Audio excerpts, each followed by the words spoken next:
Teks 49 lamaran Radit. Sementara di rumah Hendra, Nita uring-uringan. Sejak suaminya pulang ke rumah dia bersikap dingin dan cuek kepadanya. Bahkan terkesan menghindari Nita. Siang hari Hendra memilih pergi keluar daripada di rumah. Dia pulang ke rumahnya hanya untuk menjaga hati Chandra agar tidak sedih melihat keadaan orang tuanya. Kalau bukan bujukan Chandra, Hendra enggan untuk pulang ke rumahnya. Pagi ini setelah sarapan Hendra juga langsung pergi meninggalkan rumah. Nita tidak tahu kemana dia pergi. Karena setiap dia bertanya Hendra tidak pernah menjawab. Hendra juga mengabaikan Cynthia sehingga membuatnya terus menyalahkan Nita atas perubahan sikap Hendra kepadanya. Nita mengantar sarapan ke kamar Cynthia. Karena dia tidak ikut sarapan pagi ini. Nita membuka pintu kamar Cynthia. Dilihatnya kamar Cynthia sangat berantakan. Sejak kecelakaan yang menyebabkan kakinya lumpuh emosi Cynthia sering tidak stabil. Dia sering meluapkan kemarahannya kepada benda-benda yang ada di kamarnya. Apalagi sejak dia juga tahu kalau Hendra bukan papa kandungnya. Dia tambah emosi bahkan sekarang juga membenci Nita. Sayang kamu sarapan dulu ya, bujuk Nita melihat Cynthia duduk di kursi roda sambil menatap keluar. Untuk apa mama peduli denganku? Biarkan saja aku mati. Hidupku sudah tidak berarti lagi. Sekarang aku bukan anak papa. Apa yang bisa aku harap dari hidup dengan kelumpuhan ini? Jawab Cynthia dingin. Mama mohon nak, kamu harus kuat dan menerima semua ini. Mama yakin papamu butuh waktu untuk menerima semua ini. Dia akan kembali seperti dulu lagi, bujuk Nita. Hah, mama yakin papa akan seperti dulu lagi. Mama kira aku tidak tahu kalau papa bahkan sudah tidak menganggap mama sebagai istrinya, ejek Cynthia. Nita terdiam, dia tidak bisa menjawab kata Cynthia. Semua yang dikatakannya kenyataan. Hendra bahkan memilih pisah kamar darinya. Kenapa mama diam? Mama tidak bisa jawab. Kenapa mama yang berbuat dosa tapi aku yang menanggungnya? Kalau sampai aku diusir dari rumah ini, semua adalah salah mama. Aku yang dari kecil sudah terbiasa hidup mewah di bawah nama Wiratmaja. Gara-gara mama semua hancur seketika. Aku tidak akan pernah memaafkan mama, ucap Cynthia marah. Tidak sayang, kamu tidak akan pernah diusir dari keluarga ini. Mama akan melakukan semuanya untukmu, kata Nita. Untuk pengobatan kakiku saja papa sudah tidak peduli. Apalagi yang lainnya, ucap Cynthia. Mama akan bicarakan masalah pengobatan kakimu sama Chandra. Mama yakin dia pasti akan mengusahakan kesembuhanmu, jawab Nita. Apa mama bisa mengembalikan semuanya sedia kala? Semua yang harusnya jadi milikku harus tetap milikku, tanya Cynthia menatap tajam ke arah Nita. Nita terdiam. Keegoisan Cynthia menurun darinya. Sehingga dia tidak bisa berbuat apa-apa dengan keegoisannya itu. Sekarang mama keluar dari kamarku. Aku tidak mau melihat muka mama lagi. Sebelum mama merubah semuanya, ucap Cynthia. Tapi sayang, keluar, teriak Cynthia.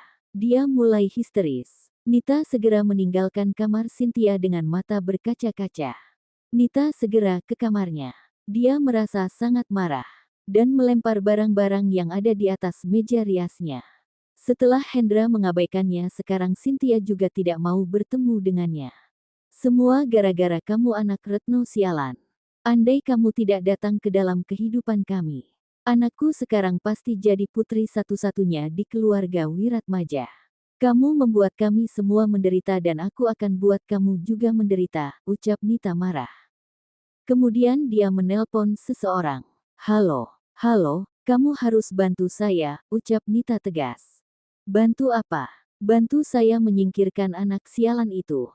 Dia sudah merebut semua hak Cynthia. Maaf Nyonya, saya bukan bawahan Anda yang bisa Anda suruh seenaknya. Tapi kamu berada di kantor yang sama dengannya. Bukankah lebih gampang bagimu menyingkirkannya? Apalagi semua ini demi Cynthia. Demi masa depannya. Sejak Mas Hendra tahu dia bukan anak kandungnya. Masa depan Cynthia sekarang hancur, bujuk Nita. Sampai kapanpun saya tidak akan pernah mengkhianati kebaikan Tuan Gunawan. Saya tidak peduli dengan masalah Anda. Saya sarankan Anda untuk tidak berbuat nekat. Karena saya bisa membawa Cynthia kapanpun dari sisi Anda. Telepon dimatikan. Sial, kenapa semua tidak berjalan sesuai dengan yang aku inginkan? Tapi aku tidak akan menyerah. Tanpa bantuannya aku pasti bisa menyingkirkan anak sialan itu, ucap Nita marah sambil melempar HP ke atas kasurnya. Sementara di ruangnya Rania sibuk menyelesaikan semua laporan yang disuruh ayahnya. Seminggu pertama Jaka memang membantunya. Tapi setelah Rania bisa mengerjakan sendiri, Jaka pindah menjadi asisten Chandra. Rania berjalan menuju ruang Gunawan. Di tengah jalan dia berpapasan dengan Jaka. Pak Jaka, sapa Rania hormat. Karena umur Jaka sudah 40-an. Jadi Rania sebagai yang lebih muda menghargainya. Iya, Anda mau ke ruangan Tuan Gunawan? Tanya Jaka sopan. Iya Pak, apa Anda sudah makan? Tanya Rania. Belum, jawab Jaka. Bagaimana kalau Anda ikut saya makan bersama ayah di ruangannya? Kebetulan saya bawa banyak bekal dari rumah, ajak Rania sambil tersenyum. Terima kasih Bu, tapi saya sedang ada keperluan, tolak Jaka. Ya sayang sekali. Kalau gitu bisa saya minta tolong beritahu Kak Chandra untuk makan siang di ruangan ayah sekarang? Tanya Rania. Bisa Bu, kebetulan saya juga mau ke ruangan Pak Chandra, jawab Jaka. Terima kasih Pak, ucap Rania senang. Kemudian dia pergi menuju ruang Gunawan. Anak yang baik dan sopan. Sama dengan ayahnya. Bahkan aura Tuan Gunawan juga mengalir pada dirinya, batin Jaka.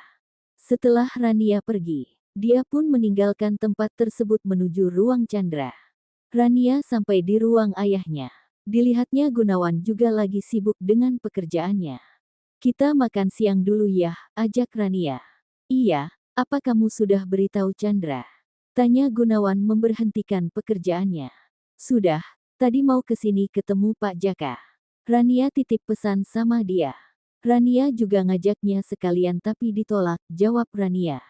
Jaka memang seperti itu. Sejak dia bekerja dengan ayah, dia selalu menyendiri. Ayah sendiri tidak pernah tahu kehidupan pribadi maupun keluarganya. Bagi ayah dia bekerja dengan profesional semua sudah cukup. Sejak pamanmu tidak ada di samping ayah. Kepercayaan ayah kepada asisten pengantinnya tidak seperti ayah percaya sama pamanmu, jelas Gunawan. Apa ayah tidak ada curiga sedikit pun dengannya? Tanya Rania. Selagi dia bekerja sesuai yang ayah inginkan. Masalahnya bukan urusan kita. Kita semua pasti ada rahasia yang tidak bisa kita beritahu kepada siapapun. Kalau kita baik pada semua orang balasan kebaikan itu akan kembali kepada kita, ucap Gunawan. Rania mengangguk tanda setuju dengan apa yang ucapkan ayahnya. Tidak lama kemudian Chandra datang. Mereka mulai makan siang bersama. Sejak Rania bekerja di kantor ayahnya, mereka selalu makan siang bersama kalau tidak ada jadwal keluar kantor. Chandra merasa senang dengan semua itu. Terlebih suasana di rumahnya terasa dingin. Sehingga dia bisa melupakan masalahnya sejenak. Sesuai yang direncanakan malam ini Radit dan orang tuanya datang ke rumah Gunawan. Rania juga memberitahu pamannya tentang pertemuan ini. Tapi pamannya menyerahkan semua kepada Gunawan. Karena semua tanggung jawab terhadap Rania diserahkan kepada Gunawan sebagai ayahnya. Kebetulan Hendra juga lagi di sana. Sekalian Gunawan mengajaknya untuk menunggu kedatangan keluarga Radit. Pukul 7 malam Radit dan keluarganya datang. Mereka disambut langsung oleh Gunawan dan Wiratmaja serta Hendra. Sedangkan Nela dan Rania sibuk di dapur menyiapkan makan malam dibantu Bik Asih. Setelah makan malam siap dihidangkan di atas meja, Rania kemudian memanggil semua orang untuk makan terlebih dahulu. Radit mengajak Rania duduk di sampingnya. Tapi Gunawan menahan dan menyuruh Rania duduk di sampingnya juga. Drama antara mertua dan menantu kembali terjadi. Untungnya Wiratmaja menjadi penengah. Sehingga Rania disuruh duduk di samping Nela. Mereka memulai makan. Tapi Radit tetap menyuruh Rania mengambilkan nasi dan lauk untuknya. Begitupun dengan Randy, dia juga minta tolong agar Rania juga mengambilkan nasi dan lauk untuknya. Membuat Radit jadi sewot. Tapi yang namanya Randy suka sekali menggoda kakaknya. Semua orang tertawa melihat kelakuan kakak beradik itu. Hanya Hendra sedikit sedih karena ingat dengan keluarganya. Melihat Hendra sedih, Rania kemudian mengambilkan nasi untuknya. Hendra merasa sangat senang dengan perlakuan Rania. Masakannya enak, puji Surya. Semua Rania yang masak, jawab Nela. Iya Pak, calon mantu kita pintar masak. Mama sudah pernah merasakan masakannya sebelum ini, jawab Diva bangga. Kakak ipar is the best pokoknya, ucap Randy dengan 2 jempol. Semua orang tertawa. Rania juga ikut senang mereka menyukai masakannya. Cucuku paket komplit, Radit tidak akan rugi mendapatkannya, ucap Wiratmaja. Radit hanya tersenyum.